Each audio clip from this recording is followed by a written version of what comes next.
Studio from the Iowa Renewal Project in Des Moines, Iowa, the governor of Mississippi, Governor Haley Barbour. Governor, welcome to the program. Brian, thank you very much. I'm glad to be back on AFR. Well, it's good to have you with us. And, Governor, I want to just jump right into the 2012 thing because you're widely considered to be a possible candidate. And I'd like to focus, if we can, in our conversation. We'll just have a few minutes, but kind of on the social issues, because I think people in the Tea Party, people that are social conservatives, looking for someone who's going to be a standard bearer for us on the socially conservative issues. Got a call from Talking Points Memo on Tuesday. You were in Nevada. We're asked a question about prostitution. Would you support Senator Harry Reid's proposal to make brothels illegal? And according to Talking Points Memo, you said, well, that's for Nevada to decide. And so it sounded a little bit like you weren't willing to kind of step out and say, look, I think it's a bad idea. What I said is we don't have prostitution in Mississippi, and if anybody proposed our having it, I'd be opposed to it. Okay. Because we don't. But for what Nevada's laws ought to be, they don't need somebody in Mississippi to tell them what their laws ought to be.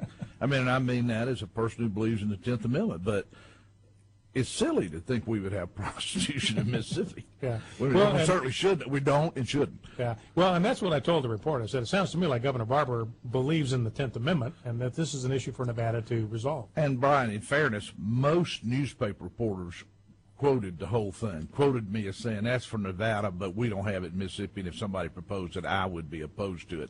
Most publications actually wrote that whole quote. Yeah.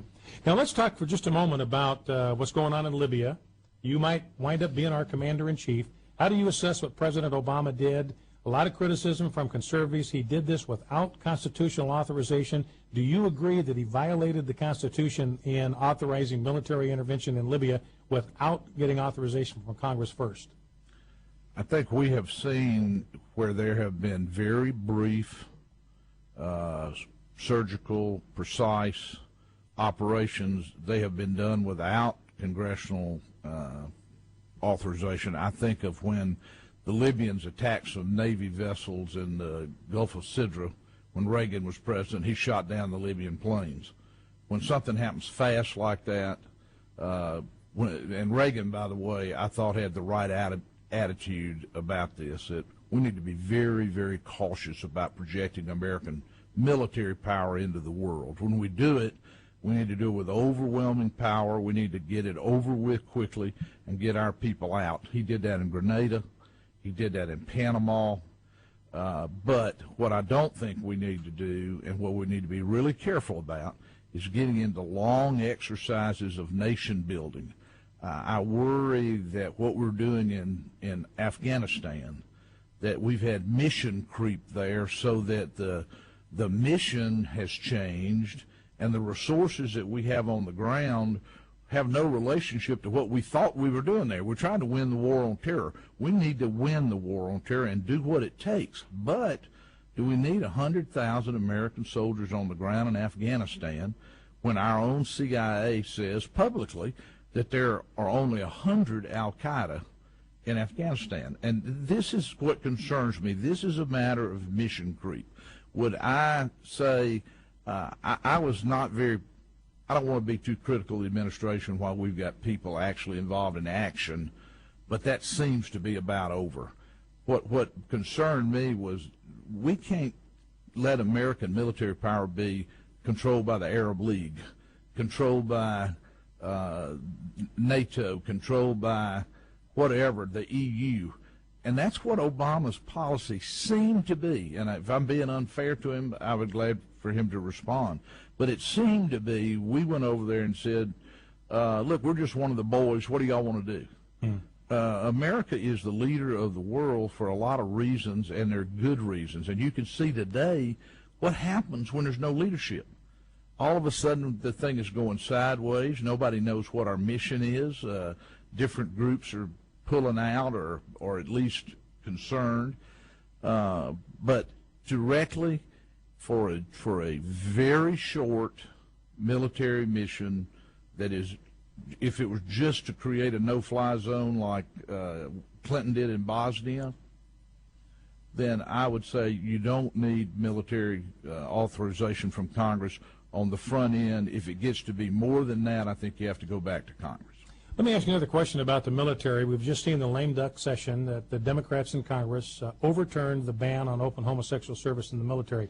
A lot of conservatives, I include myself in this camp, American Family Association, deeply concerned. We're already seeing indications that evangelical chaplains are going to be driven out of the military, seeing evidence that officers who are principle-driven may wind up having their careers ended, told by military brass to find another career to pursue. So we're deeply concerned about that, the effect on the military. You, as a possible commander-in-chief, would you be in favor of reevaluating this ban and reinstating the ban on homosexual service if it turns out it's bad for the military? Of course. And let's look at the best evidence that we have. They did research to see what military people thought about this idea. The closest to the ground, the soldier on the ground, was the most opposed to this. And it's not necessarily over homosexuality. It's over the fact that when you're under fire and people are living and dying on split-second decisions, you don't need any kind of amorous mindset that can affect saving people's lives and killing bad guys. But you look at the data. It is the foot soldier, it's the person who's out there, boots on the ground, who was most against this. And it's because they live or die with it, and that's who we ought to be listening to. That's who we ought to be caring about, and that's why I'm against it. I think it ought to be rolled back. I just don't see how you can take any other position if the person you're trying to protect is the soldier who's actually in combat. Governor, I really appreciate you taking time to be with us. I know we need to let you go, got other places to go, and I really appreciate you taking time to stop by and chat with us. God's best to you, and we'll be eager to watch and see how your decision-making process unfolds. Brian, thank you very much. Thanks to Don. He's going to introduce me today, something for which I am very grateful. I have a huge admiration for Don Wildman, who's done not only a lot for Mississippi, but for our country. Our guest has been Governor Haley Barbour of the state of Mississippi, possible candidate for the presidency in 2012. Thank you again, Governor. Thank you, Brian.